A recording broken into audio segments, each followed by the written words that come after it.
दोस्तों आज हम पढ़ेंगे माप एवं मापी औजार। दोस्तों यहाँ पे मैंने माप की डिफिनीशन दिया है बहुत ही छोटे सेंटेंस में, जो आपको लिख कर याद कर सकते हैं या इसको आप नोट्स बनाकर भी रख सकते हैं, जो आगे चलकर आपको बहुत काम आएगी।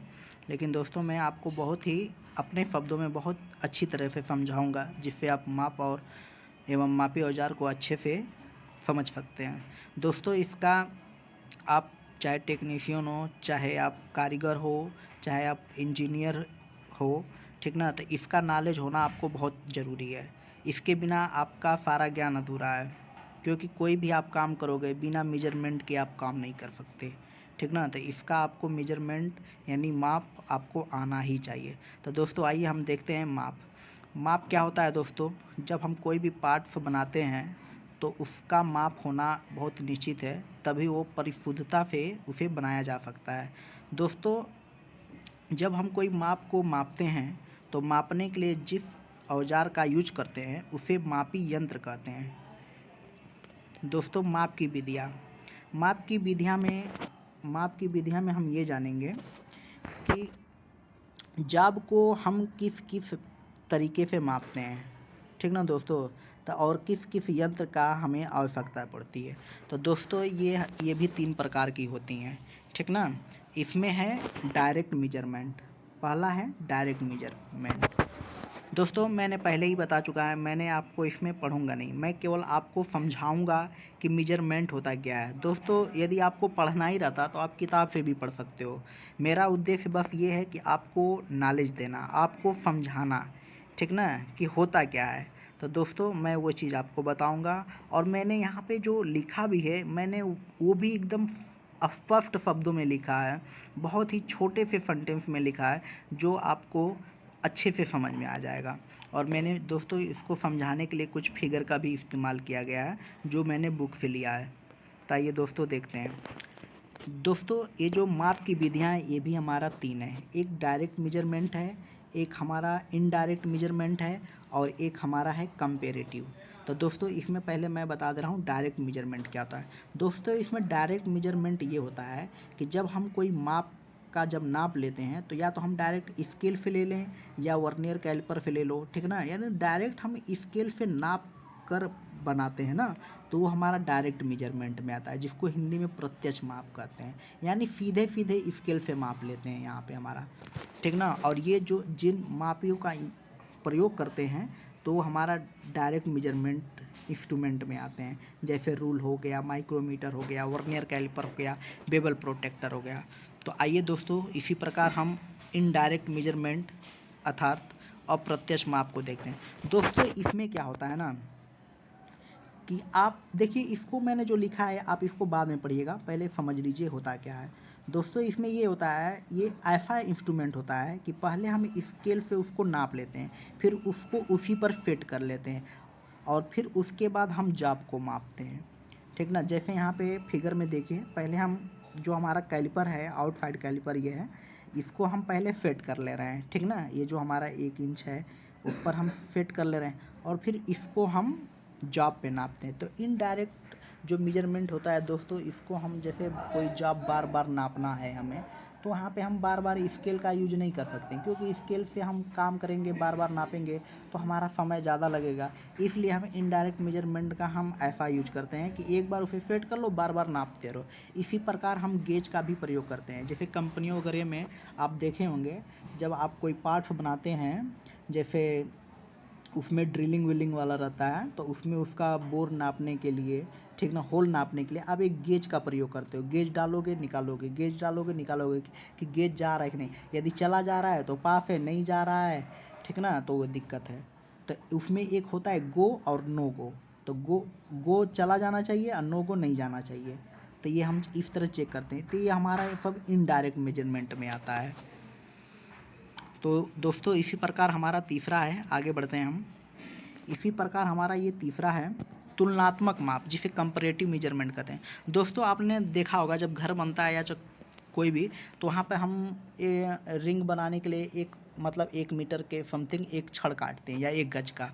तो हमको उसी साइज का छड़ काटना रहता है, तो हम क्या करते हैं, उसी के बार बार हम नहीं नापते हैं, उसी छड़ से नाप कर बार बार काटने लगते हैं। तो यानी हम जो फर्स्ट जो बनाते हैं, जो टुकड़ा काटते हैं, उसी से बार बार नापते हैं, तो हमारा उस पीस को हम मास्टर पीस बोलते हैं, ठीक ना। यानी उसी की तुलना के बराबर हम उतनी बड़ा काट रहे हैं, तो उसी को तुलनात्मक माप कहते हैं, ठीक ना।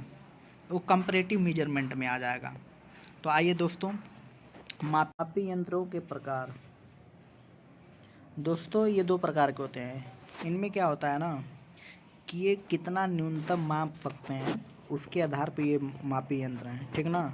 तो हमारा इसमें पहला है साधारण मापी यंत्र। मैट्रिक पद्धति में 0.5 mm तक न्यूनतम माप सके, और ब्रिटिश में 1/64 इंच तक माप सके। तो ऐसे न्यूनतम मापी वाले यंत्र को हम साधारण मापी यंत्र कहते हैं। दूसरा है सूक्ष्म मापी यंत्र। तो ये दोस्तों ये भी हमारा न्यूनतम इसका माप है। मीट्रिक में 0.01 mm और ब्रिटिश प्रणाली में 1/4 इंच, मतलब 1/4 इंच माप सके, न्यूनतम माप, या इससे अधिक शुद्धता से या सूक्ष्मता से माप ले सके, तो ऐसे यंत्र को हम सूक्ष्म मापी यंत्र कहेंगे। आगे बढ़ते हैं दोस्त। माप की प्रणाली के प्रकार। देखो दोस्तों, माप की जो प्रणाली है ये भी 3 प्रकार की होती हैं, ठीक ना। MKF पद्धति, CGF पद्धति, फुट पाउंड सेकेंड पद्धति। तो दोस्तों ये MKF पद्धति जो है 1960 से इसको SI यूनिट के नाम से जाना जाता है, और CGF जो पद्धति है ISO और ISI के आधार पर अन्य देशों ने भी इस प्रणाली को स्वीकृति दे दी है। और फुट पाउंड सेकेंड पद्धति भी अब जो है इसकी जगह पे अब ये मीट्रिक प्रणाली अपनाता है। इसको फुट पाउंड सेकेंड पद्धति को हम BSI पद्धति भी कहते हैं। BSI का मतलब ब्रिटिश स्टैंडर्ड इंस्टीट्यूशन है। दोस्तों SI यूनिट का फुल फॉर्म होता है सिस्टम ऑफ इंटरनेशनल यूनिट, और ISI का फुल फॉर्म होता है इंडियन स्टैंडर्ड इंस्टीट्यूशन, और ISO का फुल फॉर्म होता है इंटरनेशनल स्टैंडर्डाइजेशन ऑर्गेनाइजेशन। दोस्तों मैंने यहाँ पे कुछ दूरियाँ लिखे हैं। एक प्रकाश वर्ष बराबर हमारा होता है 9.46 × 10⁻15 मीटर, और एक पारसेक बराबर हमने लिखा है जो दिया है 3.26 प्रकाश वर्ष। मीटर में हमारा हो जाएगा 3.08 × 10⁻16 मीटर, और 1 न्यूटन बराबर हो जाएगा 10⁵ डाइन, यानी 10⁵ डाइन, और 1 जूल बराबर हो जाएगा 10⁻7 अर्ग, और 1 अश्व शक्ति यानी हॉर्स पावर जिसको बोलते हैं हो जाएगा हमारा 746 वाट। दोस्तों ये बहुत इम्पोर्टेंट है, बहुत सी परीक्षाओं में पूछा जा चुका है, तो इसको आप याद रखें। और हमारा 1 किलोवाट घंटा बराबर होगा 3.6 × 10⁻6 वाट।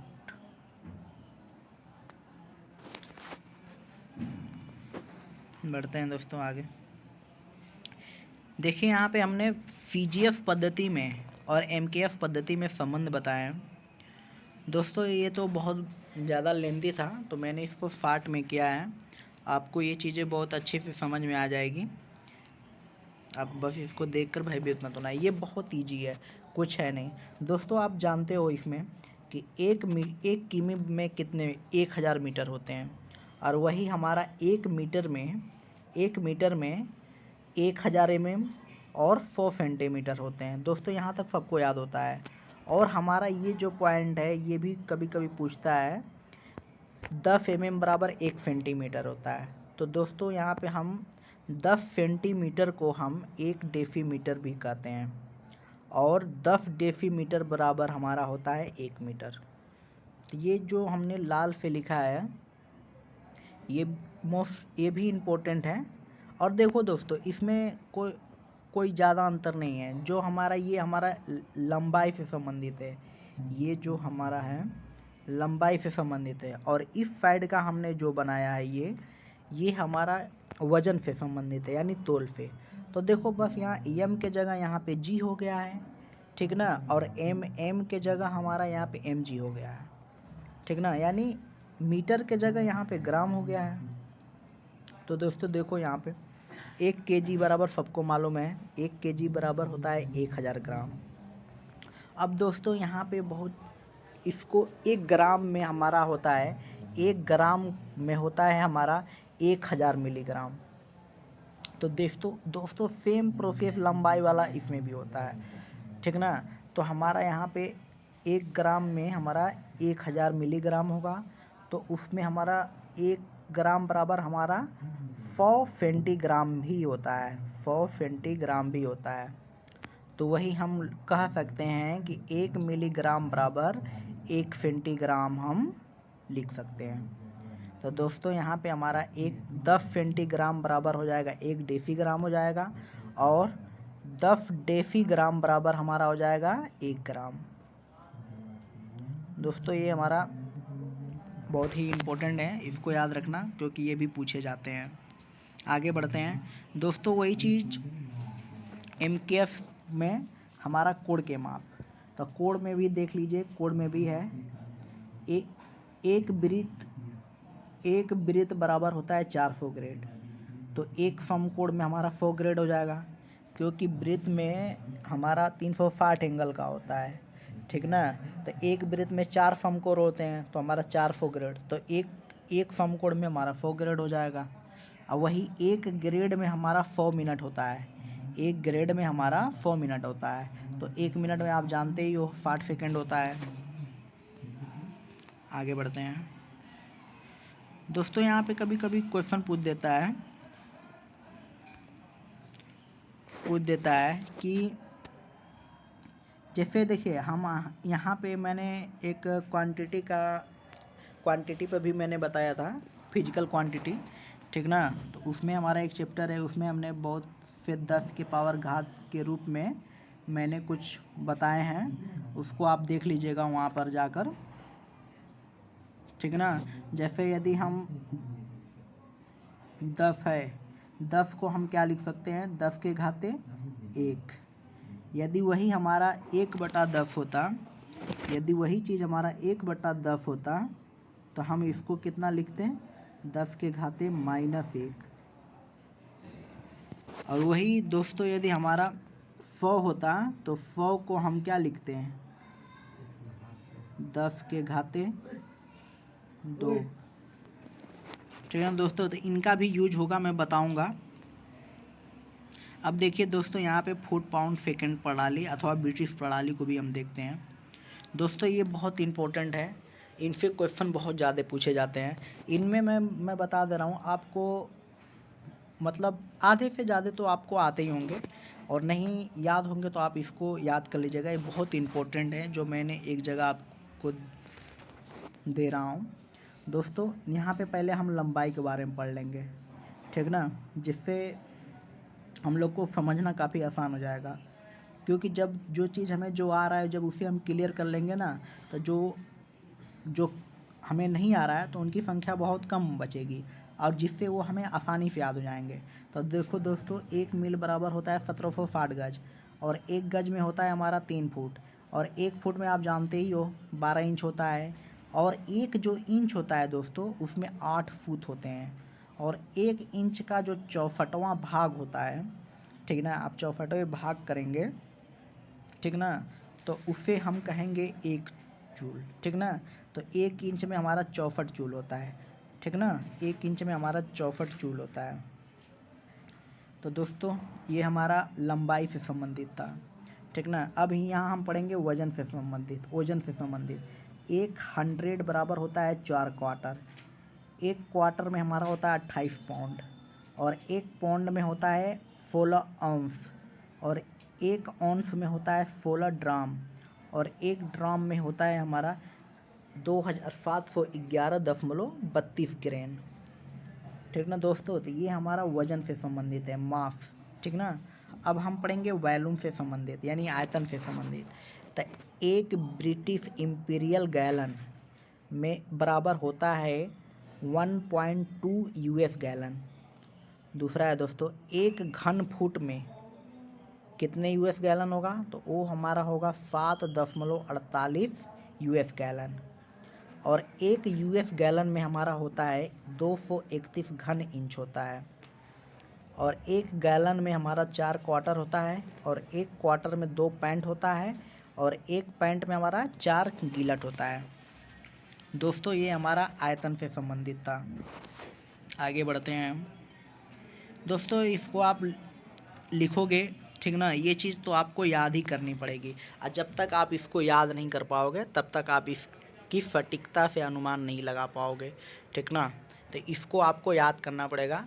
ठीक ना। ये फुट पाउंड सेकेंड, वैसे भी इसका यूज बस ये लंबाई वाला ज़्यादातर होते हैं। ठीक ना। हमारे यहाँ नॉर्मल में आप देखोगे तो इनका ज़्यादा यूज होता है।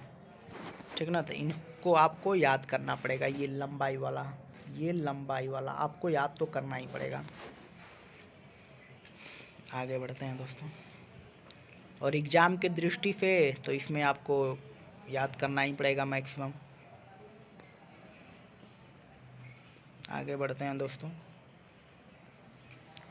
यहाँ पे फिर ब्रिटिश में ये है कोड के माप। मैंने इसके पहले जो मैंने बताया था वो हमारा था एमकेएफ में था। ठीक ना, मीट्रिक में था, और ये हमारा ब्रिटिश में है। तो ब्रिटिश में हमारा है एक ब्रिथ में होता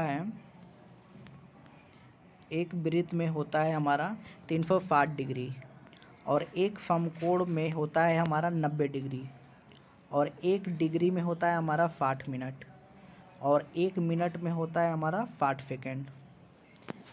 ठीक ना दोस्तों यहाँ पे मैंने कुछ गणितीय दिया है। इसमें देखिए पाई का मान होता है 180 डिग्री, और एक डिग्री बराबर हम लिख सकते हैं पाई बटा 180, और यही हमारा रेडियन में हो जाएगा। एक रेडियन बराबर 57.3 डिग्री। ताप के माप पढ़ेंगे दोस्तों, ताप के माप पढ़ेंगे। तो यहाँ पे दोस्तों हमने फ़ारेनहाइट और सेंटीग्रेड स्केल में संबंध बताया। तो आइए दोस्तों हम देखते हैं। दोस्तों सबसे पहले थर्मामीटर जो हमारा गैलीलियो ने बनाया था, उसके बाद फ़ारेनहाइट ने बनाया था। तो दोस्तों यहाँ पे हमने सेंटीग्रेड दर्शाया है, फ़ारेनहाइट में संबंध दर्शाया है, और केल्विन और रोमर में भी बताया। तो दोस्तों हमारा ज़्यादातर ये हमारा यही तीनों पूछता है। ठीक ना। सेल्सियस पूछता है, फ़ारेनहाइट पूछता है, और केल्विन पूछता है। इन्हीं तीनों में ज़्यादा हमारा पूछता है। तो दोस्तों हम इन्हीं तीनों के बारे में देख लेते हैं थोड़ा सा। तो दोस्तों यहाँ पे हमने एक सारणी भी बनाया है। यहाँ पे लो लिखा है, ठीक ना, और यहाँ पे हाई लिखा है मैंने। तो यहाँ पे जो सेंटीग्रेड है, सेंटीग्रेड में हमारा जो लो होता है, लो मतलब एकदम जो मिनिमम जो हमारा तापमान होता है वो 0 डिग्री सेल्सियस होता है, और जो हाई तापमान होता है सेंटीग्रेड में वो 4 डिग्री सेल्सियस होता है। वही हमारा फ़ारेनहाइट में 32 होता है, तो और मैक्सिमम हमारा 212 होता है, और वो केल्विन में हमारा 273 न्यूनतम होता है, तो वही हमारा मैक्सिमम 373 होता है। तो दोस्तों यहाँ पे इनके बीच आप देखिए 100 बना है, सेंटीग्रेड में 100 बना है, फ़ारेनहाइट में 180 बना है। तो इनका मतलब ये होता है कि जो सेल्सियस हमारा 0 से 100 तक जाएगा टेम्परेचर, और फ़ारेनहाइट में हमारा क्या होता है कि इसमें हमारा -32 से, ठीक ना, और 212 तक जाएगा, जिनके बीच हमारे खाने 180 रहेंगे, 180। ठीक ना दोस्तों। तो आइए हम पहले इन्हीं के बारे में देख लेते हैं, क्योंकि संबंध हमें इन्हीं दोनों के, जैसे यहाँ पे हमने सेंटीग्रेड और फ़ारेनहाइट में दर्शाया है। तो दोस्तों मैंने यहाँ पे इनको सॉल्व कर यहाँ पे मैं C/5 और F मतलब फ़ारेनहाइट, यहाँ पे मैंने इसका एक फार्मूला बना दिया है। तो दोस्तों मैं इस पर एक क्वेश्चन भी आप लोगों को बता दे रहा हूँ। जैसे 35 डिग्री जो सेल्सियस है हमारा, इसको हम फ़ारेनहाइट में बदल दे रहे हैं, ठीक ना। जैसे ये 35 डिग्री सेल्सियस हमको बुखार आता है तब पता चलता है, तो इसको हम फ़ारेनहाइट में बदल दे रहे हैं। तो दोस्तों हम ये जो फ़ी है, फ़ी की जगह हम 35 डिग्री सेल्सियस लिख देंगे और इसके नीचे हमारा 5 है, ठीक ना। और बराबर इसी के हमारा यहाँ जो फ़ारेनहाइट है, ठीक ना, ये वाला लिख देंगे फार्मूला। तो इसको हम सॉल्व कर लेंगे। तो यहाँ पे हमारा हो जाएगा 9 फाते, इसका हम तिरिया गुणा कर देंगे, ठीक ना। तो 9 फाते 63 और 9 तिरी 27, तो 27 और ये 27 और 6 कितना हुआ, 27 6 33 हो जाएगा। तो ये हमारा 333 हो गया इधर, और इधर हम उधर गुणा कर देंगे। तो ये हमारा 5 यप हो जाएगा और 5 का उसमें गुणा कर देंगे, तो माइनस 5 दूना के 10 को 0, सॉरी 1 मिनट, 5 दूना के 10 को 0 0 और कितना था, 32 था ना, 5 तिहाई 15, 15 1 16, तो ये हमारा हो जाएगा 160। अब 160 को इधर करेंगे तो जुड़ जाएगा, तो यानी हमारा ये f बराबर हो जाएगा, तो जोड़ देंगे। यहाँ पे हम डायरेक्ट जोड़ दे रहे हैं, 0 में 3 जोड़ेंगे तो हमारा 3 ही हो जाएगा, और ये 6 6 3 9 और ये 400, और इसके बटे हो जाएगा हमारा 5, इसके बटे हमारा हो जाएगा 5। 5 पे हम इसमें भाग देंगे तो हमारा हो जाएगा 5 45 और बचा कितना 4, 5 8 40 दशमलव और कितना बचा 3, तो 5 6 का 30। तो दोस्तों ये हमारा आंसर हो जाएगा फ़ारेनहाइट में 98.6 फ़ारेनहाइट। तो दोस्तों यही हमारा, जब हम उस पर फ़ारेनहाइट के पैमाने पे नापते हैं तो हमारा बुखार 98.6 फ़ारेनहाइट पे बताता है। तो 35 डिग्री सेल्सियस को हम फ़ारेनहाइट में बदले हैं तो हमारा कितना आया है, 98.6 फ़ारेनहाइट। दोस्तों आइए हम जो पढ़ाए हैं उस पर हमने कुछ क्वेश्चन भी लिया है जो परीक्षाओं में पूछ चुके हैं, उसको हम सॉल्व करेंगे। 1 नैनोमीटर बराबर हमारा होता है, देखिए दोस्तों यहाँ पे सेंटीमीटर में बदलना है, तो 1 नैनोमीटर बराबर होता है 10 के घाते 9 मीटर, ठीक ना। ये मीटर होगा, लेकिन हमें सेंटीमीटर में बदलना था। 1 मीटर बराबर कितना होता है, 100 सेंटीमीटर। तो 100 सेंटीमीटर को मैंने बताया था कि ये यूज होगा, यानी 100 सेंटीमीटर को आप क्या लिख सकते हो, 10 के घाते 2 लिख सकते हो। तो दोस्तों जब 10 के घाते 2 में यहाँ पे गुणा करोगे तो ये माइनस है और ये प्लस है, यहाँ पे कुछ नहीं है तो ये प्लस है। इसका जब गुणा होगा तो हमारा क्या हो जाएगा, 9 में से 2 घट जाएगा तो 7 हो जाएगा, यानी ऑप्शन नंबर बी हमारा सही हो जाएगा। आगे बढ़ते हैं दोस्तों, ये हमारा दूसरा क्वेश्चन है। 1 वर्ग मीटर में 1 वर्ग मीटर किसके बराबर होता है। एक वर्ग मीटर निम्नलिखित में से किसके बराबर है। तो दोस्तों यहाँ पे वर्ग मीटर की बात किया है, तो 1 मीटर बराबर हमारा होता है 3.28 फीट होता है। तो दोस्तों ये हमारा 1 मीटर है, 1 मीटर। तो दोस्तों इन दोनों का वर्ग कर दो, तो ये 1 मीटर स्क्वायर बराबर हो जाएगा हमारा 10.764, ये हमारा हो जाएगा। तो इसमें दोस्तों हमारा ऑप्शन नंबर डी आंसर हो जाएगा। आगे बढ़ते हैं। एक माइक्रोन निम्न में से बराबर है। तो दोस्तों यहाँ पे देखो, ये भी बहुत आसान क्वेश्चन है। 1 माइक्रोमीटर बराबर हमारा होता है, 1 माइक्रोन बराबर होता है 10 के घाते -6 मीटर। तो दोस्तों 1 मीटर में हमारा होता है 1000 mm, 1 मीटर में हमारा 1000 mm होता है। तो 1000 को आप क्या लिख सकते हो, 10 के घाते 3 लिख सकते हो ना, क्योंकि उसमें 3 जीरो है। तो जब 10 के घाते 3 का यहाँ पे गुणा कराओगे तो ये हो जाएगा 10 के घाते -3, mm। तो यहाँ पे 10 के घाते -3 को आप क्या लिख सकते हो, यानी 1/1000 यानी 0.3 अंक पे। तो ये हमारा ऑप्शन नंबर बी सही हो जाएगा। यहाँ पे थोड़ा और सॉल्व करते हैं। इसमें अगला क्वेश्चन है 1 माइक्रोन कितने सेमी में होता है। तो दोस्तों यहाँ पे 1 माइक्रोन, देखिए यहाँ पे हमने mm में निकाला है, ठीक ना। अब यहाँ पे हम सेंटीमीटर में निकालेंगे। तो दोस्तों यहाँ पे 1 माइक्रोन हमारा हो जाएगा, 1 माइक्रोन को म्यू से प्रदर्शित करते हैं 10 के घाते -6 मीटर। तो 1 मीटर बराबर 100 सेंटीमीटर, 100 हमारा सेंटीमीटर होता है। तो 100 को क्या लिख सकते हैं, 10 के घाते 2 लिख सकते हैं।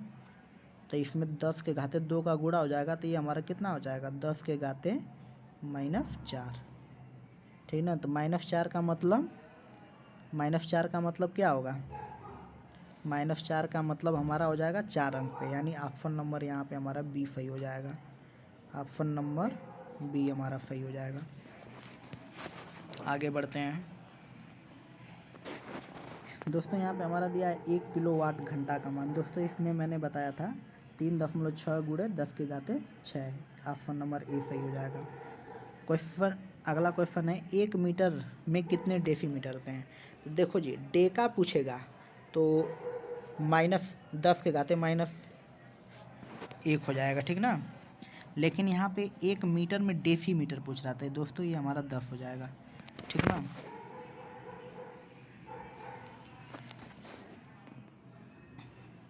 क्योंकि हमारा जो डेसीमीटर होता है वो 1 डेसीमीटर बराबर 10 मीटर जो हमारा होता है, देखिए 1 मिनट रुक जाइए, जो हमारा होता है 10 मीटर को 1 डेकामीटर बोलते हैं, ठीक ना। डेकामीटर बोलते हैं, ठीक ना। लेकिन यहाँ पे हमारा है 10 डेसीमीटर को हम 1 मीटर कहेंगे, ठीक ना। आगे बढ़ते हैं दोस्तों, 1 मिनट।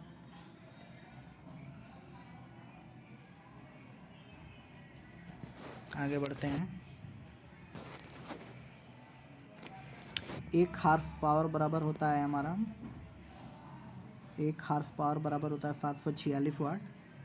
और मीट्रिक प्रणाली में लंबाई के माप का निर्धारण किया जाता है, मीटर में है। ऑप्शन नंबर बी हमारा सही हो जाएगा दोस्तों। तेल का एक बैरल निम्न में से लगभग कितना होता है। दोस्तों ये भी क्वेश्चन बहुत इंपॉर्टेंट है। ये हमारा हो जाएगा 159। ऑप्शन नंबर बी सही है।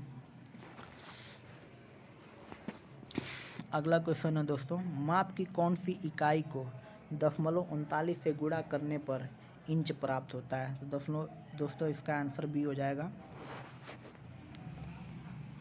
आगे बढ़ते हैं, ये बहुत मोस्ट इम्पोर्टेंट है। जहाज की चाल को हम मापते हैं, नाट में मापते हैं, ठीक ना। ये दोस्तों देखिए, इसमें कहा गया है कि कौन सुमेलित नहीं है, इस क्वेश्चन में कहा गया है। तो हम इसमें सबको पढ़ेंगे और जो सही रहेगा उस पर सही का, जो गलत है वो गलत का मार देंगे, ठीक ना। तो जहाज के चाल की माप को हम नाट से प्रदर्शित करते हैं, ये सही है हमारा, ठीक ना। नौ संचालन में प्रयुक्त दूरी को नाटिकल मील कहते हैं, ये दोस्तों ये भी सही है। प्रकाश के तरंगदैर्घ्य को एंगस्ट्रॉम इकाई है, ये भी सही है। समय मापन की इकाई है प्रकाश वर्ष, दोस्तों यही हमारा गलत है, क्योंकि प्रकाश वर्ष दूरी का इकाई है, ठीक ना। तो इसका जो आंसर डी सही है, ठीक ना। प्रकाश की गति होती है 3 × 10 के घाते 8 मीटर प्रति सेकेंड। आगे बढ़ते हैं दोस्तों। 1 किमी की दूरी का तात्पर्य है 1000 मीटर। 1 पिकोग्राम बराबर है 10 के घाते -12 ग्राम के। दोस्तों मैंने इस पर जो पिको है, नैनो है, माइक्रो है, इस पर मैंने एक और वीडियो बना चुका हूँ जो हमारे प्ले लिस्ट में है। वो आपको फिजिक्स वाले आइकॉन में मिलेंगे, आप वहाँ से इसके बारे में पढ़ सकते हो। नैनो कण का अगला क्वेश्चन है, नैनो कण का आकार निम्नलिखित में से किसके बीच होती हैं? तो दोस्तों इसका हमारा है ऑप्शन नंबर सी हो जाएगा, ठीक ना। 1 nm से 100 nm के बीच। nm का मतलब होता है नैनोमीटर, ठीक ना दोस्तों। हमारा वीडियो कैसा लगा आप लोगों को? यदि अच्छा लगा होगा तो हमारे वीडियो को लाइक करें और कमेंट करें, और हाँ, चैनल को सब्सक्राइब करना ना भूलें, जिससे मैं आपको और ही भी वीडियो और बहुत ही अच्छे कंटेंट के साथ देता रहूँगा। धन्यवाद दोस्तों।